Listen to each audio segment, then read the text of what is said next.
Hey everyone, welcome to the longest night of the year. It is the winter solstice, it is Yule, and together you and I are going to dive into some journaling prompts to tune into this energy and to work with this energy of the solstice.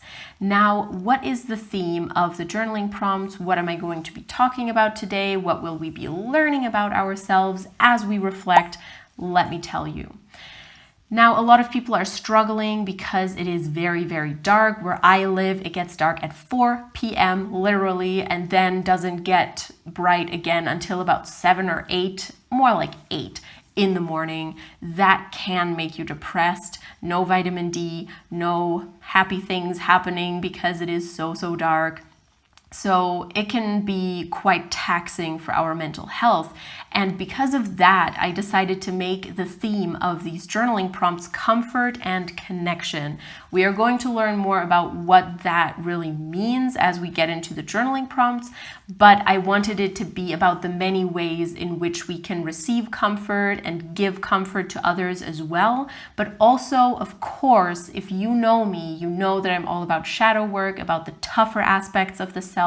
So these journaling prompts aren't going to be just about comfort and just about pampering yourself, but also about facing some harder truths and facing some things that might need healing in your life and in your psyche. If this is the first time you see my face, I am Anya Esma. I create journaling prompts, I read tarot for people, I make tarot spreads, and I'm also a witch and many other things. I have a whole playlist on journaling prompts for the pagan holidays, and I also have a Patreon on which there are even more in-depth journaling prompts and tarot spreads that you can use in order to get to know yourself and also get to know me a little bit better over on Patreon. So I'm going to link that below as well, and some more videos with journaling prompts that you can get for free. If you have spent some time in my domain before and you're subscribed to me, thank you, I love you.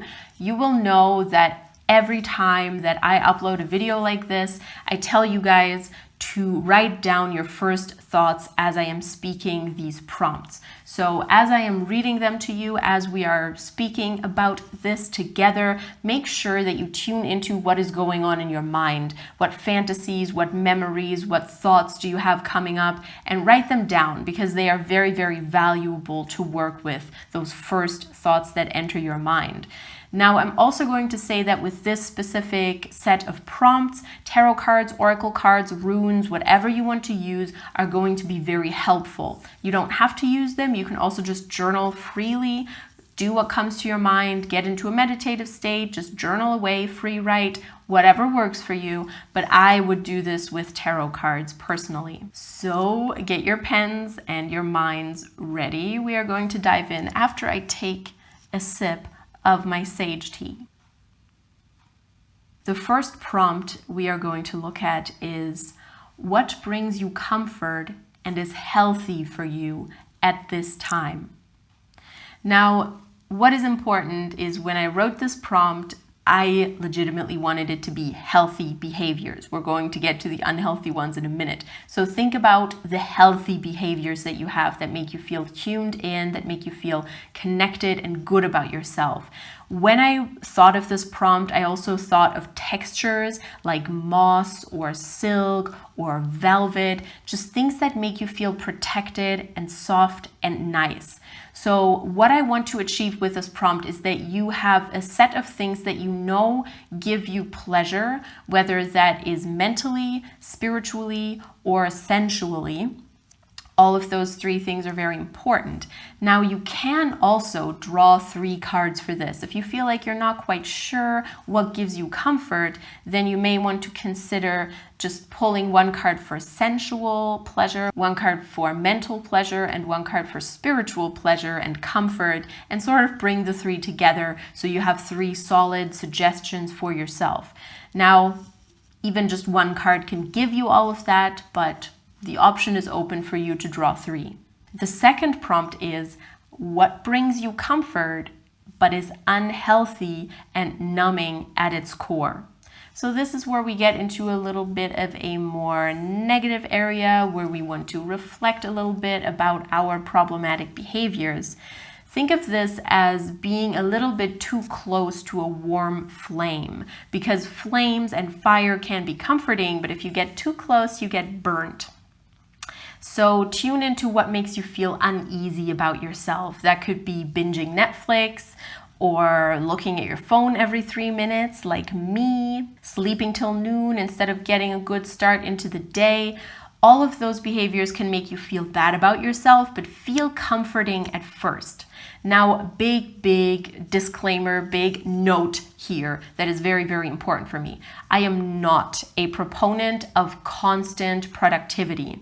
These behaviors can be great. If you consciously tell yourself, I'm going to binge the new Witcher Netflix series tonight, and then you do it and you enjoy it, then you are absolutely good. You are fine. You are enjoying it and doing it consciously.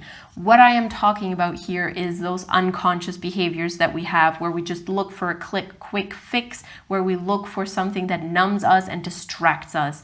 That is not true comfort. That is problematic. For me, for example, that is waiting for messages from friends on my phone, because every time I see that I have a new message, I get a little bit of a hit of dopamine, nice little hormone that gets released when, I think, for example, when you tick something off a to-do list, or when you see that you have a message from someone. That is why it is so addictive. Sometimes I get a little bit addicted to that, and that's problematic, so I check my phone every 3 minutes. If you want to hear more about how I'm trying to overcome that, let me know. But for now, we are going to move on to the third prompt, which is going to be a little bit more into the outward direction rather than the inward direction that the first two were about.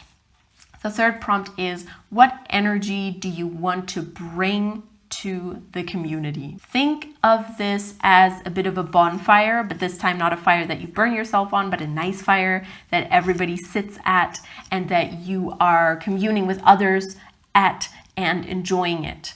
So it's the comfort that you can bring to others, but also the comfort that others can bring to you. Because as humans, we are wired to be in groups. Even if those of us who are introverts don't often feel like that, it is just a fact that protection, survival, caring for others, even monetary contributions, make us feel good about ourselves if we can give and receive that in a community context. So this question is all about, how do you want to give of yourself? How do you want to show up at this time of the year? Now, the fourth prompt is the other side of that.